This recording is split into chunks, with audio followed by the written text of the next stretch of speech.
Have you ever experienced that magical moment in your craft when your creative intuition and skill set are at their peak? They're above the peak. They're soaring in the clouds, and you're absolutely alive in that moment. Some people call it flow state.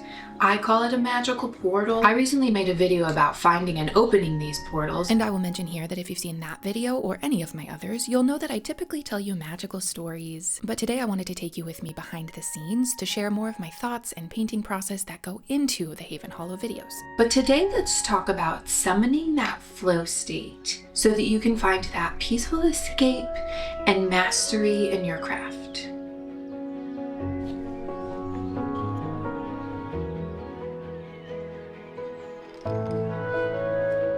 I made you a latte. It's maple cinnamon. Flow state is often talked about like it's this magical place we go when all the stars align in our favor, but I found more and more frequently that we can summon it ourselves, like a focused freedom. It doesn't have to be left up to chance to find that creative zone. And it can be found in any activity or moment, not just in specific skill sets or crafts. First, though, it's helpful to remember and recognize your flow state in order to get better at activating it. Let's do a little exercise, okay? Call to mind your favorite craft or skill that most often triggers flow state for you. Once you've thought of your craft, my example is painting, consider the last time you found that flow state and see if you can bring that to the present moment. Your breathing is calm and slowed. Your mind is aware but focused.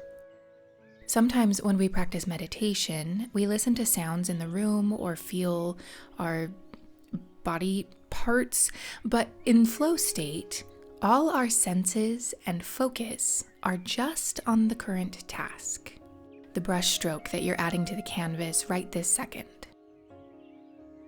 You can feel the grit of the canvas under the paint.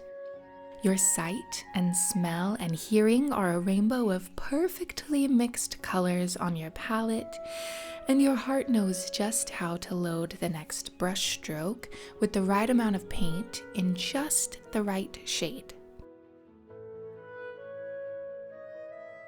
You're fully in tune with your emotions, and they weave through your rainbow of senses and find their way to the canvas to add depth and feeling to your masterpiece.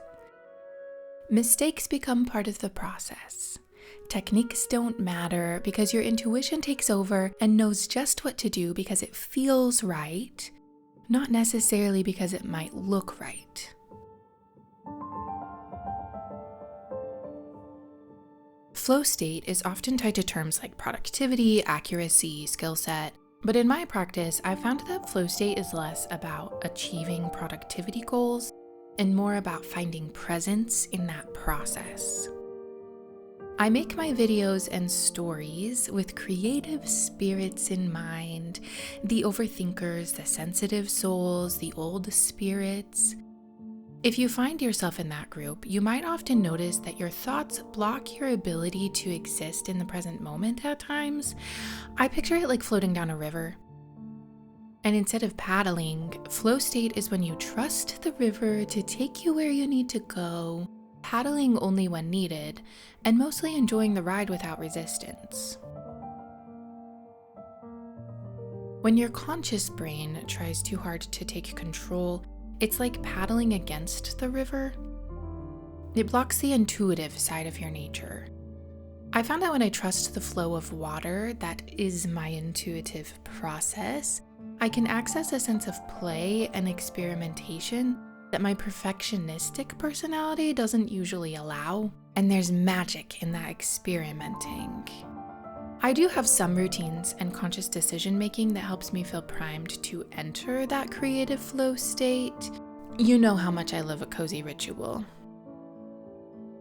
I find it helpful to start with an idea in mind of what I'll create, but then allow myself freedom to deviate from the idea or the reference image. So I focus on mantras or spells or prayers or whatever you call them for yourself that allow me to let go of perfectionism and expectations before I start painting. I've filled my room with plants and colors and other art that inspires me. These are helpful, but I've also effectively found flow state while painting on a small kitchen table.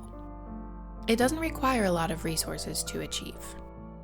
One of the most important aspects of my flow state is music. I have specific playlists I like to listen to when I paint, and honestly, I've listened to these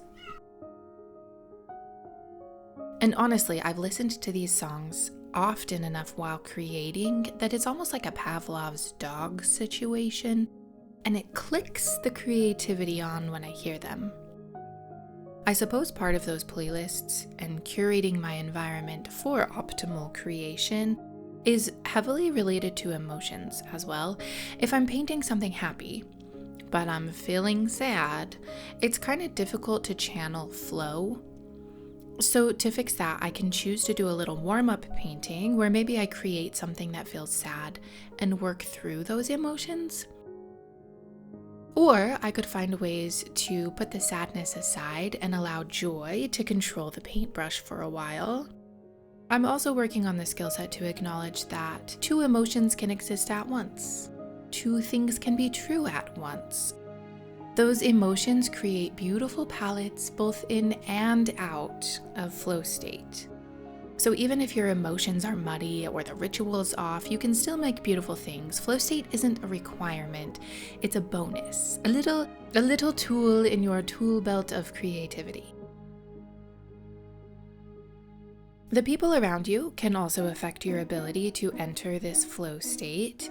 Interruptions, conversations, technology, and the energy someone brings to the room can naturally find its way into your art process. And while we're on the topic, other people can find their way into your process when they're not even in the room with you. I've found myself scrolling and comparing my painting process or speed or cycle to someone else's, and suddenly I feel rushed to create more or better, etc., etc. And listen, I've learned beautiful things from the people of the internet. And I've also learned beautiful things about myself that are so very different from the people of the internet. So maybe just a friendly reminder that you really are unique and it's okay for your process to look different from someone else's. There are only time frames in your art when you allow them to exist. So take the time that you need to create. Or like some random people decided hundreds of years ago to name certain techniques they used. And somewhere along the way, we labeled those methods and techniques as the correct way to do things. Flow state is found when we let go of the pressure that comes from comparison and thinking there are always rules to be followed. Art and passions should be freeing. Unless, of course, putting pressure on yourself helps you create more freely, then do that. You know what I'm saying? It's just, I'm not so sure that there's one technique or product or process that's essential to create something beautiful.